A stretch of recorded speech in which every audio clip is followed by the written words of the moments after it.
situations, I think a Yes. lot of us would probably adjust our behavior. What do you think about that? I absolutely agree, Doctor. Actually, I have a question to pose to everyone.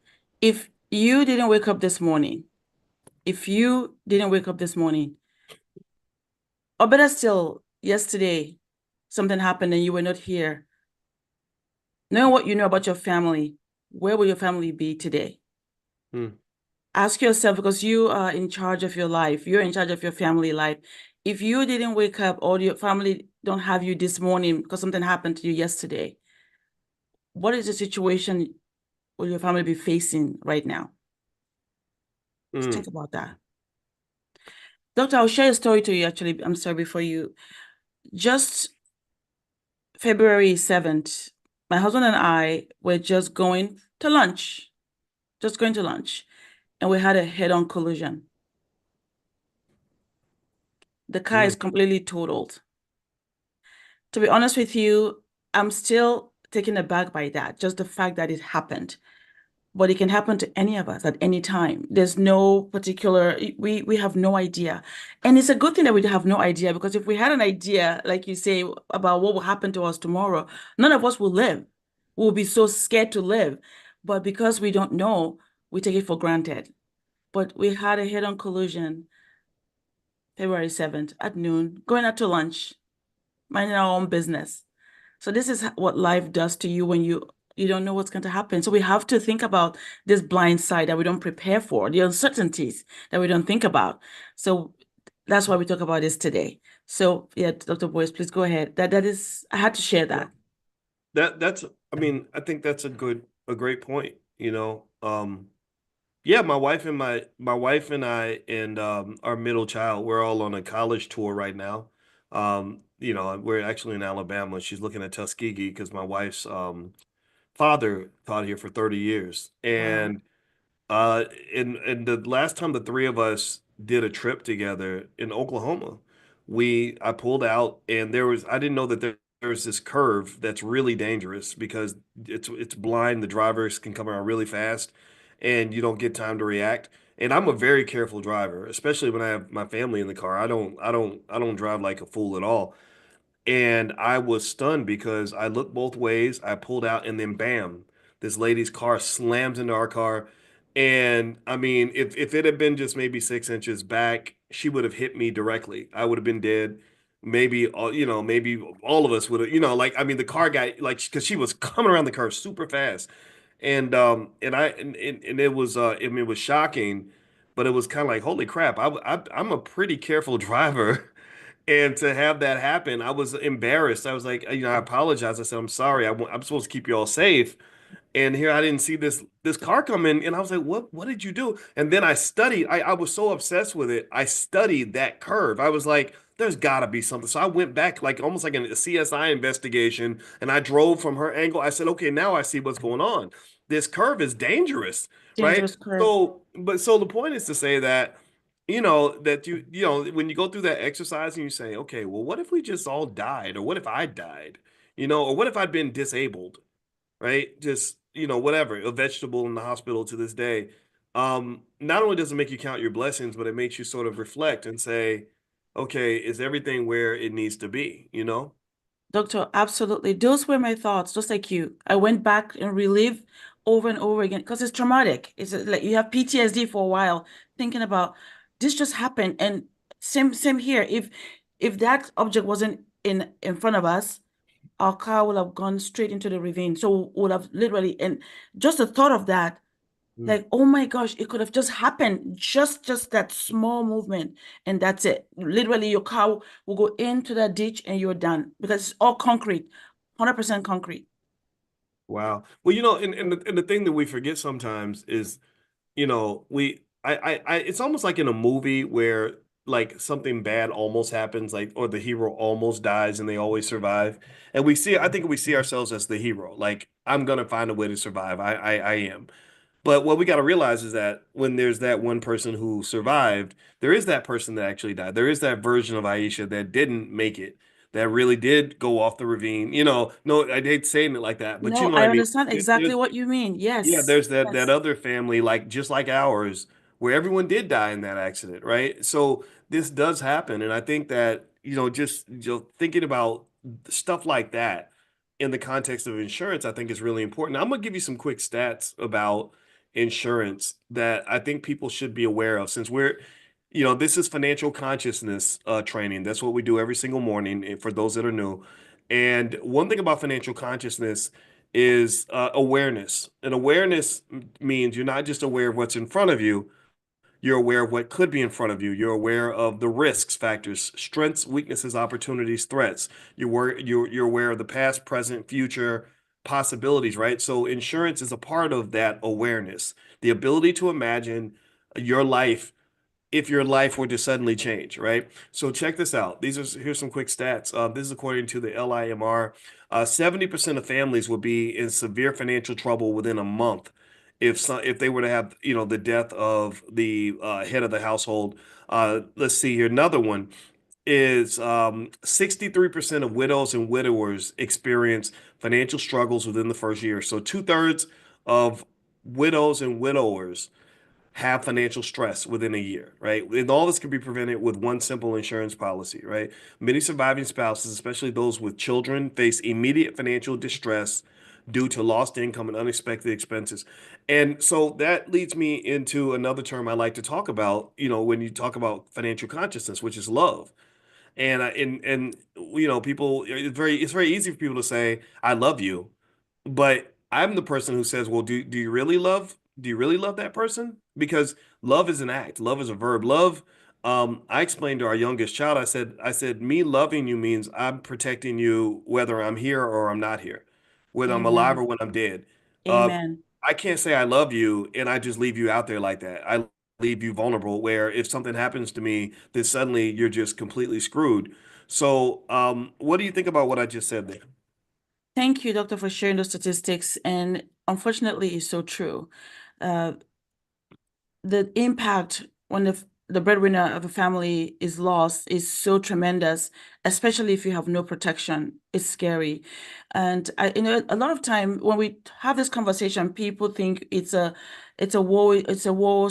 No, this is real. Whether we like it or not, it's real. It happens to people we know, people that we love, people that we care about. And it's so incredible how the impact is or the way the families suffer is so impactful that and it's immediate because there's nothing in place and they're struggling. Struggling. Who's going to do this? Who's going to do that? Because there was nothing in place, and now other families have to move out of where they live or have to figure out where to stay. And I'll tell you another story that really happened to me. And a good friend of ours passed away. And we're all devastated, and they lived in this townhouse. We were all there thinking, everything will be okay. But guess what? We found out that the house had a reverse mortgage. So now it doesn't belong to them, right? And then there's no life insurance. So while your family is going through this grieving process, this mourning process, you've lost somebody that you care about so much. You're not thinking about money. And then you get a letter from the insurance company because you have to report it. And so then, or the real estate or the bank, they write you a letter telling you that you have 30 days to vacate the house. So they care about you. They give you some time to think things through and leave the house. This is a house you were born and raised in, but now you don't even own that place. So Mm. because I said, guys, do you have any insurance in place? Oh no, we don't have any insurance. And literally while we're sitting there, they were calculating where each person will move to. You have to move to this house. You have to go over here. I sat there and I wept because this is where they all grew up in. But because there was no plan in place, we forget that life, none of us is going to leave this place alive. None of us. We are going to leave one day and we just don't know when. We trust God that He'll take care of us and He'll protect us. But at the same time, even scriptures tells us in Proverbs 13:22, a good man leaves an inheritance for his children's children. It even says in scripture. So are we practicing what we're studying in scripture, that we're really doing these things? And if we don't do them, our families do suffer Mm. because where else are they going to go? Wow. By the way, everybody, I'm talking to Aisha Verzi, and Aisha is it's hard to define her, but she does so many great things. in the world of personal finance and things like that. And we're just talking about life insurance and different kinds of insurance. And what I'm going to do is I'm going to actually list out some ways to think about insurance in terms of how you want to protect yourself and your family. Also, I want to remind everybody if you want to be notified via text when we start class every morning, we do this every morning at 10 a.m. Eastern. Text the word morning to the number 87948. So you can text morning to 87948. And I just had a thought, Aisha, as you were talking. Um, what I really sort of think about is in terms of just when we think of ourselves as adults, right? And we think like, okay, what's important for us to to be established, right? When you're living your life and you're kind of holding it together and you want to be a part of things and have things in place, like what do we feel like needs to be in place, right? So there's certain habits we have, like I don't know, maybe we have Sunday dinner at grandma's house. Maybe we have our relationship with our significant other, girlfriend, boyfriend, husband, wife, kids.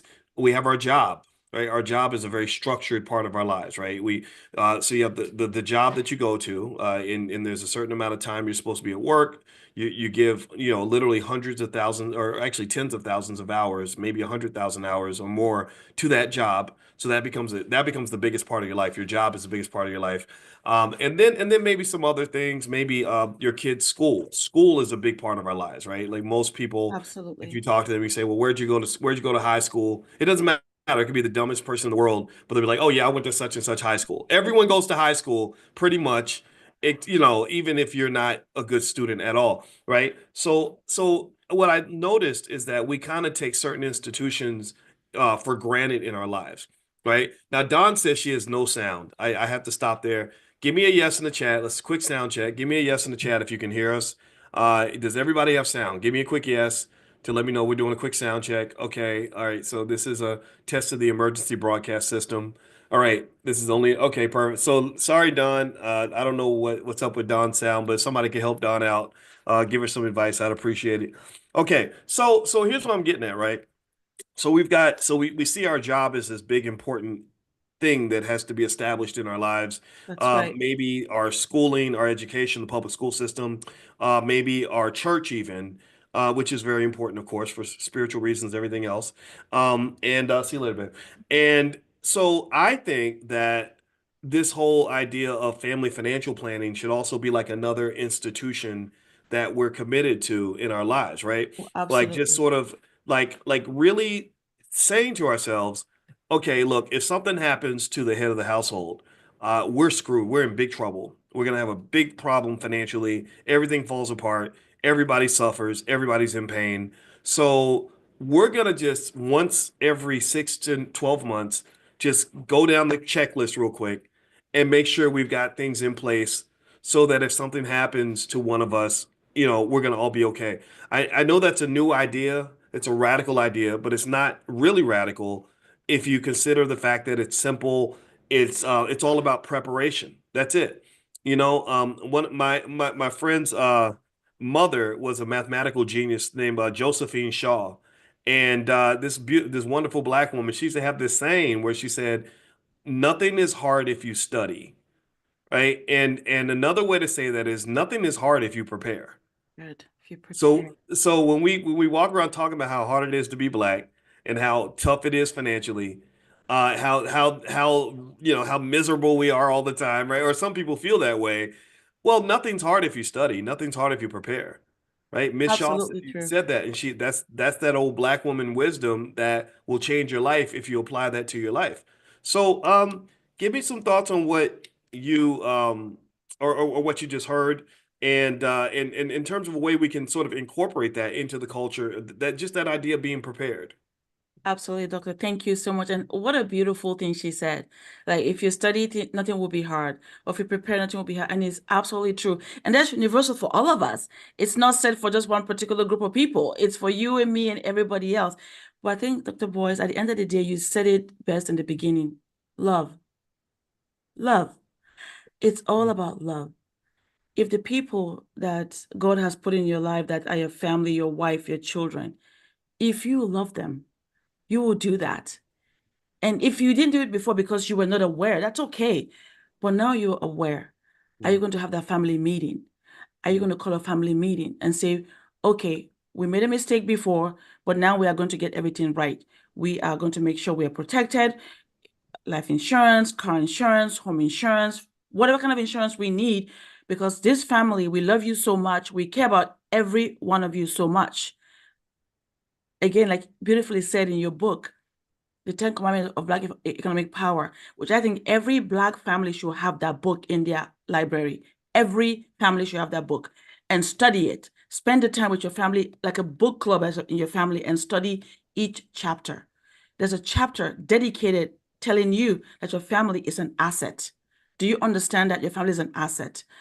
Right? Even the life insurance companies understand that a 2 week old child can be insured. Can you imagine that? They understand that the child is an asset. So we have to do the same thing. Really, the information is out there. Is we should study and then implement it, right? And then Dr. Boyce, I love that at the end of the book, you also talked about insurance.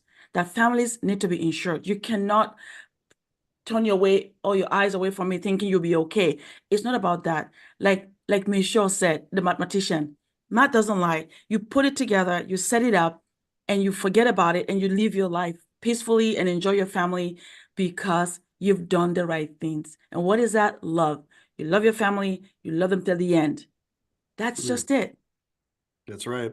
It's all about love. So let's type the word love in the chat. That's our word for today. I think that that's the word God sent us to ruminate on. I didn't plan on that, but I think love is important because love is the most powerful force in the universe, and love is why we do things. And Nietzsche, the philosopher, used to say that if you are committed to your why, then you can tolerate almost any how.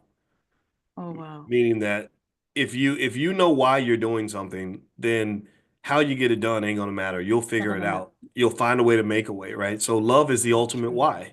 That I is. love you, therefore I'm there for you. Therefore I'm gonna prepare for you. Therefore I'm gonna show my wife, hey, that you got a hell of a husband because I'm gonna make sure that we ready. We're gonna be more than ready. I love the kids. That's my why. And so the how is let's sit down and figure out how we can make sure we're prepared. So all right, Mhm. so let me give Aisha's information. Just there's more to talk about, but I want to give this before I forget. If Aisha does one-on-one consultations and stuff like that, she can help you with insurance and stuff like that, but also a lot of personal financial stuff. She's very skilled in a lot of in many of these areas. If you'd like to talk to Aisha directly, she is part of the BBS, so you can actually email her at bbs@aishaverzi.com, and that's spelled A-I, it's right there on the screen, AISHAVIRZI. So that's BBS, which stands for Black Business School, BBS at AishaVerzi.com. If somebody could Yes. type that in the chat for me, I'd appreciate it. That's BBS at AishaVerzi.com.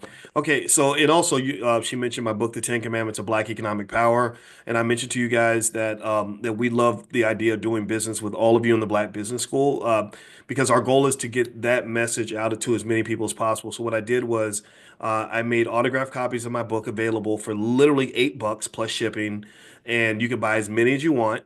So it's better than wholesale. Typically, if you buy Please buy books the book. wholesale, yeah, if you Buy buy a the book book. wholesale, typically it's like 60% off or something. No, I think we took 80% off, right? And literally you can buy a ton of the books. And one of two things you could do is either one, you could buy a bunch and just give them away, or As a gift. become the leader and teacher in your community, right? Spread that gospel of Black economic empowerment to as many people as possible. I guarantee you that it will make a difference in the lives. Anybody who reads even 10% of that book is going to be on a much higher plane financially. And I say this as a person with a doctorate in this stuff. This Absolutely. this this is simple ideas that would go a very long way. And then number two, if you want to make it into a business, there ain't no wrong with that, right? I want everybody in here to win. I want you to prosper. I don't want you to just feel good because you met us. I want you to be good. I want you to when you walk up to me. I appreciate those of you that see me in the airport and you say, "Oh, I recognize you. That's nice," and I thank you for that. But I'm not trying to be famous. I'm trying to be impactful, right? So what I really love and what I'm really listening to is when you come up and you say, I started my business because of you. I now have $100,000 in my portfolio because of you. I have, my kids are now financial. I met a guy the other day, a brother the other day in Tuskegee, actually. He's on the city council in Tuskegee and he runs a multi-million dollar business with his brother. He brought up his son. He said, "Yeah, my son knows all of your economic principles and he's already," and I'm just like, "Yes, this is how we win. This is where we're Yes, scoring touchdowns, people." So let's really really move forward. We can do this. And in case y'all wonder why I sound like I'm on fire, Aisha, you know why? Because I'm at Tuskegee right now, I mean Booker T was here, George oh, Washington Carver was here, right? Like I feel like I'm sitting in a Black history mecca. Like the spiritual energies like just charged all through me. I read about their lives and their friendship, wow. and I'm like, oh hell yeah, we Let's we do got this. this. And their Because soul is there with you. Their soul is there. Yes. Yes, yes. So anyway, let me say, okay, so let me give you the instructions. If you want to get the $8 copies of the books and order as many as you want, our team, they'll just keep restocking them. They're kind of mad at me now, Aisha, because Because there's been thousands of orders coming in. But yeah, you can go to we love it. 10commandments.voicewatkins.com. That's the number 10, if somebody could type that in the chat, the number 10commandments.voicewatkins.com, and buy as many as you want, make it into a business, start a book club, sell the book at a fair price, right? Whatever people think that that's worth, to have an autographed copy of my book, and we'll ship you as many as you want. So and that to me makes me excited because we can fund the school. You guys can make your money. The book is damn good. It's a bestseller. A lot of people, Absolutely. Doctor, I actually had a 10-week course on that book when you came to LA and launched the book. And then I read it like in 2 days. I read the whole thing, mastered it, and I literally rolled it out 10 weeks. And I did each one for each week. I did each commandment for every single week, and we completed the book.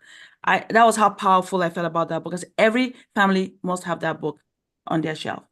well, thank you. I mean, I love that, and this is how we win. I'm always, I was watching Aisha. I know this. We'll get to the insurance stuff again, but We will. I was watching the NAACP Image Awards, which was really interesting, right? Like I admired some of the people going up there and stuff like that. But the thing that bothers me a lot about ideas that get shared in the Black community, or images, and because I'm a big fan. My heroes are people like Dr. Claude Anderson, Oh, who, I by the love way, him. he told me to tell you all hello. But Dr. Claude Anderson doesn't get celebrated in spaces like that because there's something about what people like he do for the Black community in terms of really transformative work that upsets the structure of society, or I don't know. But anyway, I was just thinking about it, and I was thinking about, well, where do we get our ideas? Where do we get our heroes from? And a lot of times we get them from companies like, say, a BET or something that is owned by people that are not Black, or maybe even the NAACP, which is a great organization, but we know they have sort of questionable roots in terms of, are you really, really advocating for true empowerment of the Black community, or are you kind of sort of using the Black community in a certain way to achieve a bigger Your objective end for goal. yourself, That's right? right. And so one of the things I realize is that a lot of times the ideas that catch on are the ones that get distributed to the public, and that distribution it goes through, say, media and educational systems that are controlled by people who are not Black. So the best Black ideas don't tend to get to the masses of Black people. That's my point. The people that we need to hear about are not the ones we hear So we about. need to hear about exactly. Yeah, yeah. Like when they were giving away hero awards and all that, and I told my wife, I said, it's not to say that these people on the screen are not talented and great to hear about, but for every one person you see on TV that you hear about, there's 1,000 other equally talented people, really significant people, very pro-Black people that you'll never hear about because they were not filtered through whiteness, right? A white person did not co-sign because I told my wife, I said, watch this. I said, every person you see on the screen, I want you to imagine what their career would have been like if a white person had not signed a document letting them into the establishment. If white people had abandoned them and there was no white person to sort of advocate and sponsor them, you wouldn't know who that person is, right? So Probably so there not. are millions of amazing Black people who are ignored and forgotten, and I believe that by us really taking charge of the idea of The distributing our own narrative, ideas, yes. yeah, Yes. distributing our own narrative, and this is what I'm talking about when I'm saying to you guys like, hey, excuse me, you know this book is good. Pass it out to as many people as possible. Sell it, whatever, make it into a bit. This is important because we need to get the ideas that matter for us, that work for us, to our people. And I don't think that mainstream media is ever going to do that. Like there's No. I'm not somebody that's going to be a candidate for an NAACP Image Award, nor would I care about it. I'm not going to be on the BET Awards. I would feel awkward doing something like that. But going directly to you, we've been very effective, right? So I'm done talking. Can you please speak? Because if I keep going, I'm gonna talk all day. Sorry about And that. I absolutely agree when you mentioned, Claude Anderson and all the work he's done, and nobody talks about it. But we have to talk about it. And that's why I'm grateful that you talk about them over and over again, because sometimes the narrative that is pushed to us is not what really works for us. So that is why I also believe that now we know that we have a space, we have a place where there's a voice that is calling out, saying we need to listen to our people so we can actually move from where we are to where we need to be. And these are the things that we need to do to get there, right? And that's what you're doing. And that's why I appreciate you so much. And because without you, Papa would have learned about all these other great heroes as well. Because again, the narrative is so skewed one way, right? But I have children, and I want my kids to know that they're incredible, talented, brilliant Black people that are out there doing incredible work. And if this is not going to be put out for them, we need to do it ourselves. That's why I make sure my kids know Dr. Boyce is on. They know, they hear his voice all the time. They hear me in the classroom because they know it's important to me that they also get the education and like the wherewithal that they need from our people, because it's important, right? And them not talking about Claude Anderson with all the work he's done, what does that tell you? That they know that if they control the narrative that's skewed towards their benefit, will always continue to remain on the bottom. And we don't want that, because people know that if the Black people rise up with the talent that they have, whether it's in music, it's in technology, IT, nobody can even come close. No one. And we know the truth, and that's the truth. All the talents, most of them came from all African descent.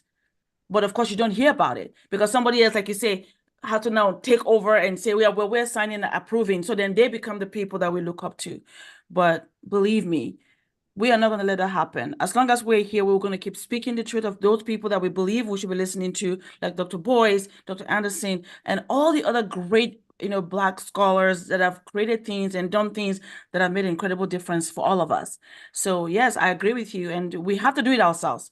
So share that book. That is one way we can make an incredible difference in our community, and make it like a book club. Instead of reading about John Grisham, read Dr. Boy's book. Have a family group and do it together, one chapter at a time, and complete it. So that way, if your family has a question about any particular commandment, they can go back and reread it. So they can go back and apply it. I really believe that. When I read that book, I felt, wow, everybody should have this book. That was why I rolled it out in 10 weeks. Well, And thank you. Yeah, people were so grateful for that. thank you. I appreciate that. And one thing I'm convinced about integration in America, and I'm not anti-white, so please don't put that label on me. I ain't got time to be hating nobody. I don't hate anybody. I just love myself. I love my people. That's it. Um, but the problem with integration so far has been that it's a partnership where we're supposed to take a certain role in the partnership, right? It's like if Donald Trump comes up to you and says, "Hey, I want to partner with you." He's not really trying to partner with you, right? As equals, right? Yeah. He's not gonna say, "Well, you're gonna be equal to me. You're gonna have a jet the same size as my jet. You're gonna have the same amount of power as me. You'll get to have an office just like mine." No, if he says, "I want to partner with you," or "I want to integrate you into my company," he's probably saying he wants you to come work for him. Do you guys understand what I'm saying? Right? And so if you really visualize the white community as a great big Donald Trump, whether you like him or not, I don't care if you voted for him. This guy's ego is as big as a house. Oh, yeah. That's what I visualize when I visualize integration. And the way it kind of ended up working was it was like Donald Trump coming to say to the black community, "Hey, you people are talented." And we're like, "Yeah, You we are. people, yeah. Wow, instead of saying, "Yeah, I know," instead of us saying, "Yeah, I know we are," we were like, "Oh my God, thank you for acknowledging us. Thank you for seeing our talent," right? Which right there, that's a problem That's because a we should see problem. our own talent. We have to see our own talent. Stop waiting for people to acknowledge you. Acknowledge your damn self. That's what's important. But anyway, with that said, we get integrated into this system, and the conditions are simple. The conditions are like, look, there's going to be some spaces for some of you, not all of you, right? But we have the DEIs and all that, so we'll integrate some of you. Maybe some of you will become celebrities, some of you will become millionaires, some of you will get wonderful black jobs. The masses of you won't, because we don't have room for the masses of you, nor do we really want the masses of you. Because what we really wanted to do was come in and kind of scream, sort of skim the cream off the top. We really wanted your exceptional people so we can do what we do in Africa and in India and other parts of the world, and, Yes, and take the wealth. Excuse me. Sorry, that was a horrible cough. Like in places like Nigeria, where we yes, go and we get all the oil, and yes. we don't care about the And Nigerian the people. minerals. Right. We're going to come to Nigeria. We're going to take all the resources from Nigeria and we're going to take care of a few elite people. And then the masses of people, well, you can have the rest You've of been that because left there's in no, that's abject almost, poverty. yeah. Yeah. So here's the thing. So when you have people that come along, in the black community, like a Dr. Claude Anderson who says, well, actually, let's see if we can develop an infrastructure that provides for the rest of us, for the masses, and then also an infrastructure that leads to black control and ownership. That becomes really threatening. That becomes a real problem because that's like you coming in to work for Donald Trump and then you coming in and saying, well, sir, I'd like to own my own company, or I'd like to be a 50-50 stakeholder in this company. Well, then at that point, you're going to have a war on your hands, right? He's going to say, well, what's And to the be a problem? different story. Yes. Aren't Right. you happy where you're at? Yes. Yeah. Like I thought I gave you, like gave me. What are you talking about, right? I thought I Yeah, gave you yeah, enough. yeah. And you can say, well, the reason that I want to own 50% of the company, sir, is because you paid me well and my family does well because you paid me well. But I've got cousins and other relatives and people I want to take care of. I don't want to take care of four people. I want to take care of 40 people or 400 people. And I can't do that with a salary. I do that by being the owner of the company. My own business. You're right. Yes. And then you're playing a whole different game. It's a whole different game. And that's the game that we're playing. If you want to know what the Powernomics game looks like, the Powernomics game is an infrastructure game. And that becomes something that isn't really going to be sustained through integration because integration is not designed around Black people controlling and owning infrastructure. It's designed around Black people supporting Supporting structure or that is being only controlled added by to. other Yes. people. Yes. Yes. Or being added to. And it's like you say, supporting it or being added to rather than it being its own and having its own systems in place and an infrastructure in place. And I felt this, even as an immigrant, I felt that integration was the worst thing that happened because then it took away their own power to create their own infrastructure. And I know, again, the stories of, it was built and it was destroyed, it was built and it was destroyed. That's very true. And I think that you can rebuild. You never stop rebuilding because you understand that the systems matter. Having systems in place matter because that's how then the infrastructure will be built around the system. That way you can keep growing and having your own place to go and get what you need. Like it isn't to be, it's even been in the insurance industry, there's no Black insurance company. That meaning owned by Black. There's none because there was no infrastructure built around it. So we always have to, still attach to other companies. That's great, no problem. We will do that. But as we keep building going forward, we need to think about that. Putting systems in place and having our own infrastructure rather than always being given, oh, we gave you. No, we built our Mhm. own, right?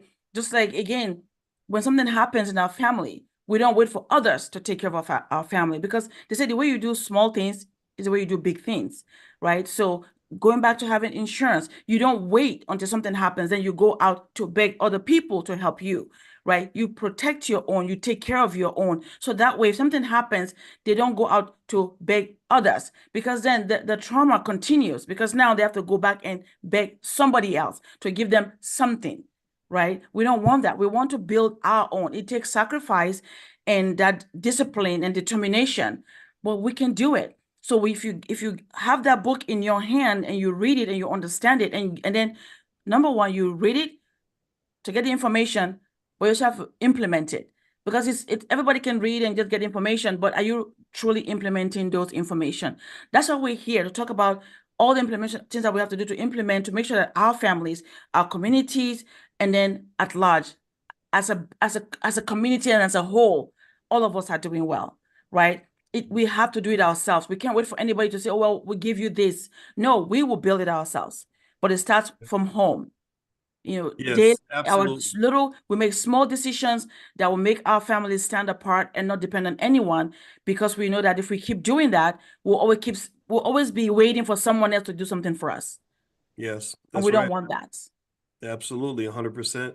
Well, let me pop into, and by the way, this is Aisha Verzi, and Aisha Verzi is she's a personal finance expert. She also is great with insurance.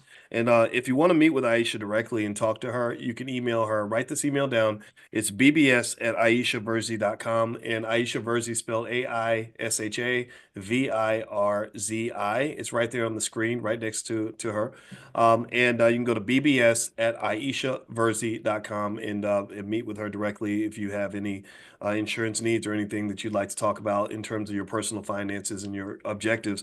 The other thing I want to mention to you, Aisha, before we forget, because I want to circle back on the insurance tip. I'm the one who took us in so many different Well, no, directions. doctor, but you know what? I love it because when you talk about financial consciousness, all these things matter. They all come Yeah. together. It's not because sometimes when people want to hear about, they think it's only one subject. No, everything you say, it does pull together. When you understand the efficacy, but it's all true. It all comes together to give you that holistic information that you need to make decisions that are concrete. Because now you're not making it based on just one thing you listen to, but really the collection of everything you hear and all the stories that ties into what you need to do. So that way you make a decision, you're making a really informed decision. Well, good. Then, I agree with you. I think conversations should go in whatever direction they're supposed to go. Absolutely. And I think that when you talk about Black economic conversations, you have to really understand why um, our economic insecurity has really been one of the primary sources of our lack of freedom and our oppression. America is a country that loves to declare economic warfare on other people. They use their money to control other people. So you look at Elon Musk and the government right now. He uses his money to get things done and to fight his enemies, right? So Absolutely. when you don't have resources or when you don't understand, even understand where the resources are located, how to manage them, how to protect them, it's going to be very, very difficult for you to navigate this very competitive, very ruthless society, right? And I believe Black people don't have any friends. I'm not one that sits back and thinks that any political party is going to save us because they never have. So let me give you a few more quick stats about insurance that people need to pay attention to. I don't know Please. if y'all know this. This is crazy. That GoFundMe covers one out of every three funerals in the United States. Did y'all know that? How crazy is that? That Crazy. GoFundMe covers one out of every three funerals in the US. Oh Lord, Jesus, that's crazy. And also, only 35% of Black people have life insurance. And yeah, so we got some work to do. Aisha, what do you think about those two stats? That's crazy. I didn't Yeah, know that. it's very crazy. And what before I came to, I looked at it and I thought that is absolutely, can I just say it, unacceptable.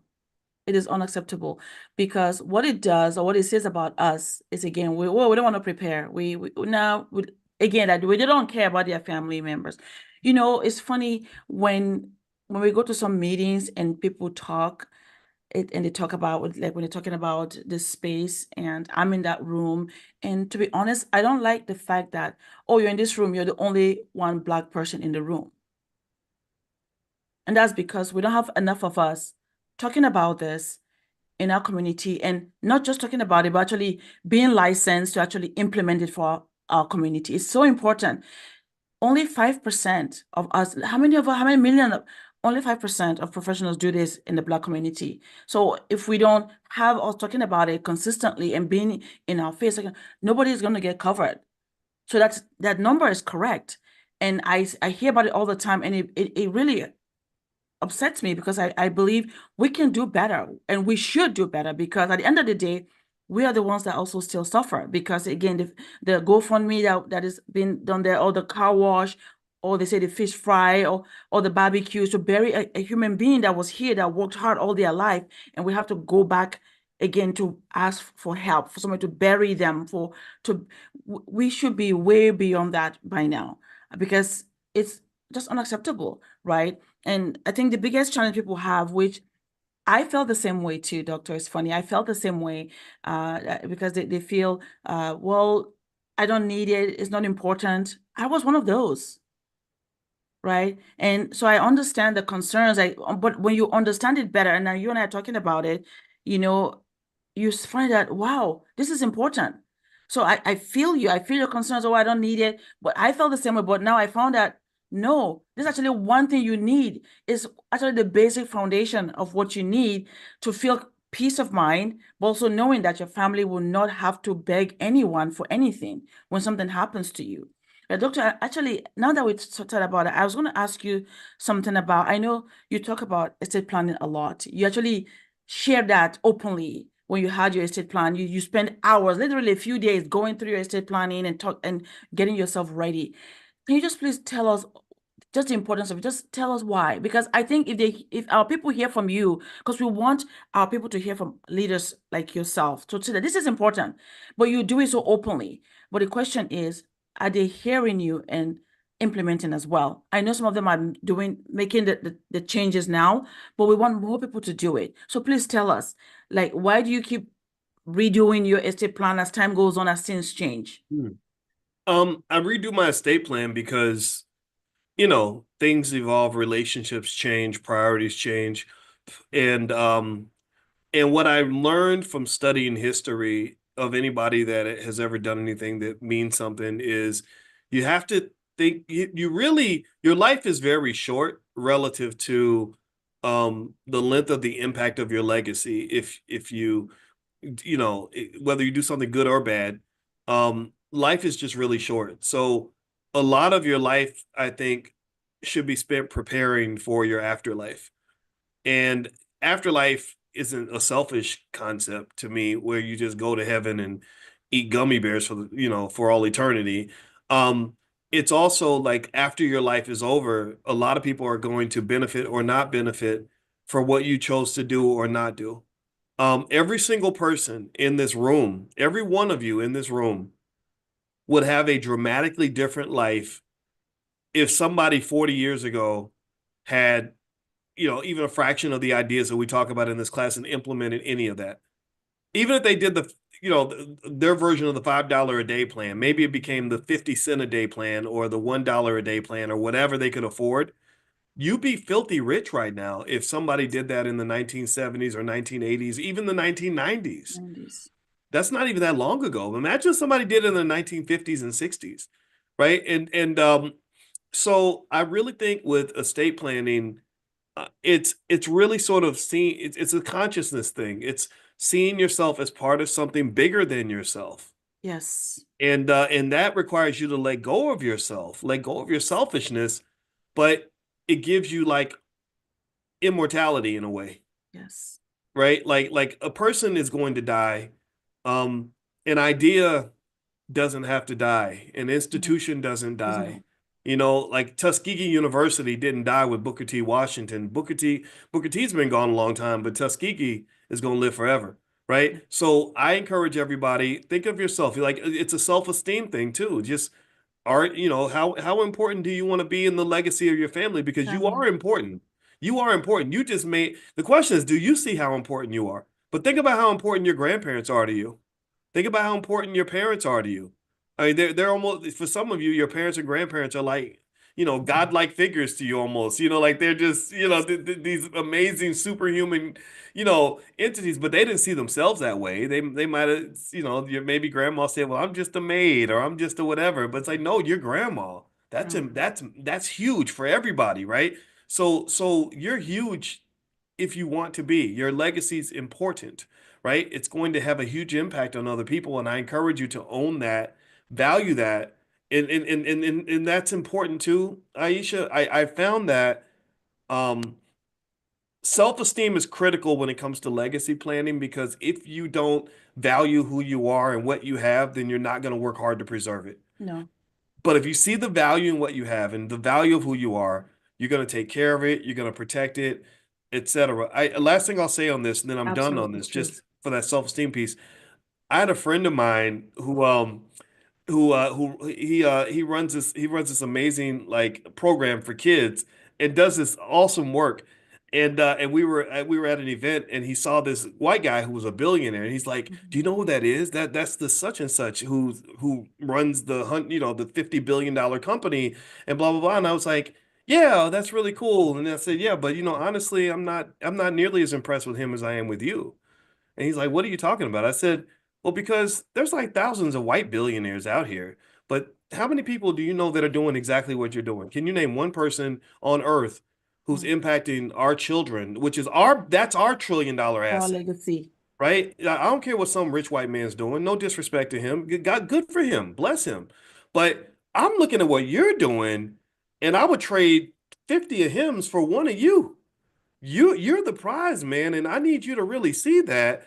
And I think it really affected his thinking. And I think that that's as a community, we've got to really turn inward and realize the importance of what we're doing. If you're taking care of a black family, that's the most important job you could ever do. Ain't no damn job in a corporate office more important than you taking care of your kids Family. and your wife and your husband and building a black family. Lord, there's no more sacred responsibility you can have. So long story short, I just want to. I think if we love ourselves and stop focusing on what everybody else got and everybody else is doing and trying to get invited to everybody else's table, I think that that's when we become great. So if you want to know why I do my estate plan, it's because I know that I'm important, and I know that my children are important. I know my legacy is important, and I don't give a damn if the world doesn't see it. Oh, y'all gonna learn today because this is where I'm putting all of my energy.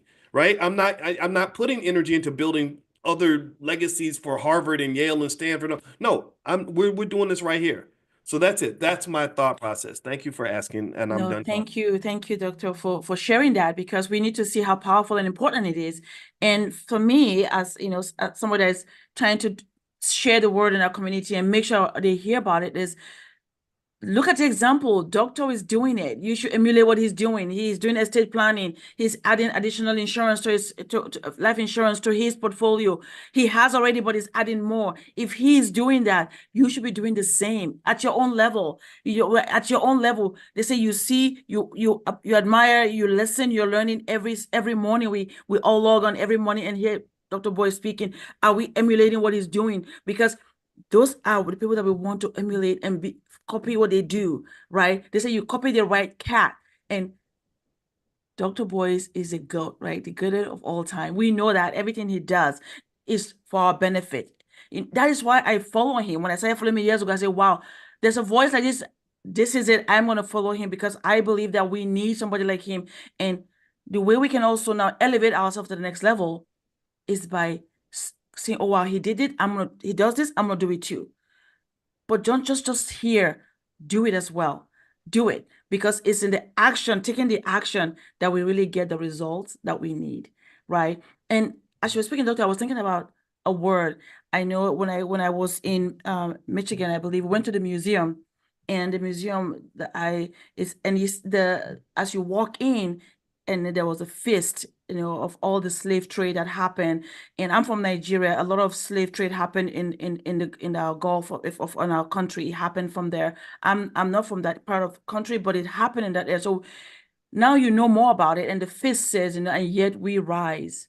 And yet we rise. And when you go through the chamber and watch, and you just start weeping. Some of the space you walk through, you can't even, there's no way to express how you feel your brothers and sisters going through that, right? But yet we rise. So how do we rise? And please remember the RISE. Own your own real estate if you can. Think about real estate ownership. If your home, make sure it's protected and it's preserved, that it's not where you can lose it. Think about that. Insurance is so important, right? And Doctor talks about stock market all the time. That's the S. And then E, being an entrepreneur, have a business, have your own business. Don't wait for anyone to give you something. Create your own business, do something. So that's how you rise. You take real estate. And if you want to know about more about real estate, you don't have any, Constant Carter talks about it. Laura Lala Lee talks about it. Chalet talks about it on Flying New Bear Money. If you want to talk about entrepreneurship, Dr. Lene Gervais talks about it. These are powerful women that can help you, right? Talk to us. Insurance, I can help you. Stock market, Dr. Boyce does it every day, gives you tips and this. So really, yet we rise, but we have to take ownership of that rise and do it and not just hear it, right? So it's in the doing, not just in the just only when you hear it. So I hope that as you hear us today, you listen to what we have to say, you take it to heart and say, you know what, today I'm going to make tangible changes. I'm going to have a meeting. I will get that book, The 10 Commandments of Black Economic Power, and roll out in my family, study it together, implement it. Because you know what? We have to save ourselves because we have that strength of character and we've worked so hard and we've built this country actually. So we should walk with our heads up high and proud because we know who we are and we know what we have done. But now let our family feel that from us as well. Let's all Mm. rise together, All because we right. can do it. We can do it. Rise, real estate, insurance, stock markets, And and entrepreneur. entrepreneurship. Oh, that's Yes. great. I like that. I'm gonna keep that one. All Yes. right. So let's rise together, everybody. And remember, this is not complicated. This is not complex stuff. This is basic stuff. There are millions of families around the world that already do these things. Just so y'all know, like in the Indian community, this is they're getting it done. The Jewish community, they're getting it done like that. Some Asian families, many Asian families doing the same thing. So that's how you succeed. So real estate, insurance, stock markets, and entrepreneurship. All right, so Aisha, let me give everybody your email so that if you all want to talk to Aisha directly, write this email down, pull out your pen. Her email address, if you want to do a consultation with her or talk to her about your insurance needs, do I get whole life, term life? She can handle all that for you. Email her at bbs@aishaverzi.com, bbs@aishaverzi.com, and that's spelled Aisha V as in Victor, IRZI. And that's her name is right there on the screen. bbs@aishaverzi.com. And also those of you that want to take advantage of the offer to get the $8 autograph copies of my book, The 10 Commandments of Black Economic Power, just go to 10commandments.boycewatkins.com. That's the number 10, 10 commandments boycewatkins.com, and you can get as many copies as you want. And also, last but not least, we're going to meet tomorrow morning at 10 a.m. Eastern, as we always do. And so, if you'd like to get a text alert when we start class in the morning, just text the word morning to the number 87948 on your phone. Text morning to the number 87948. And I'll get in touch with you guys a little bit later on the afternoon. Those that are doing stock options, I have some stuff for you all as well. So, we got a lot going on. So, God bless you. Have a wonderful day. And I see one sister said I ordered 13 copies for my extended family. Great. Spread that gospel, talk your talk, walk your walk, have your pride. We're the last line of defense. I need y'all to understand. Amen. They in the era of Booker, y'all know I'm in Tuskegee, so I'm all into Booker T and all that. And in that same era, you had a guy named W.E.B. Du Bois up at Yes. Harvard The who boy. seemed Yes. to, if I'm not mistaken, he seemed to have a real issue with Booker T. I have issues with well, or maybe they pronounce it Du Bois, similar to my name, but I don't relate to him very much, honestly, because I feel like his ideas were good, but he was a little bit of a hater at times. And but one of the things that he used to talk about was something called the talented tenth. Mm. And I didn't agree with that particular approach to the talented tenth, but I do believe that you are the talented tenth in the sense of being right there in the elite in terms of your commitment to elevating. You are in the talented tenth in your commitment to being black first. You are the talented tenth in your commitment to action over words. You don't just talk about it. You're gonna go out here Right. and be about it. And so you are a leader. Like you all are. Like Louis Farrakhan used to say, I just need 10,000 good men, 10,000 good women, and I can go and get everything done. And that's it. I don't need everybody. I'm not trying to move the masses. I'm trying to move the people that will move the masses. And you and your children, your lineage is going to move the masses. So even if you don't feel like even if you don't feel like you have the power right in this generation to do all the things you want to do, stop worrying about that. You plant the seeds. My grandma didn't have the power to do what she wanted to. She made $22,000 a year. She had an associate's degree, but she raised Boyce Watkins, who That's then, right. and I'm finishing the job for grandma. And maybe one of my kids are going to fit and grandkids will finish the job for me. Do you understand? So don't feel like you got to do the whole job. Just plant the seed and start the damn job and then get the instructions to the next generation. Let the kids run with it. They're going to be better than us anyway. A lot of y'all got kids that have a financial literacy level of a college student at the age of 10.